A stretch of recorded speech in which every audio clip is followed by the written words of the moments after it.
Hi everyone, today we're going to have a look at how to calculate an average or a mean and try and make sure that we do it in a way that's consistent across the school.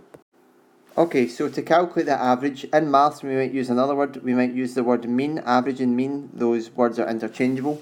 So to calculate the average, we total all the values that we have and we divide that by the number of values that there are.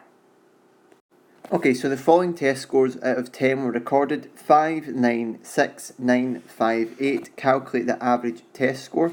So to find the average, we total our values and then we divide by the total number of values. So we're going to do 5 plus 9 plus 6 plus 9 plus 5 plus 8. And there are 6 numbers altogether. 1, 2, 3, 4, 5, 6. So we are going to divide by 6. So we total the top line, that comes to 42, which we divide by 6.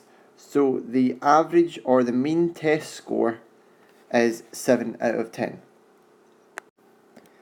With this answer, a pupil might ask, but how can you get an average score of 7 if none of the scores there were 7? The idea behind the average is that if we were to take all of these scores together and share them out equally, like all these correct answers, and if we were to share them all out equally, they would all get an equal share of 7. That's the kind of idea behind the average, and that would maybe be an explanation that you could use with your learners. Thank you very much.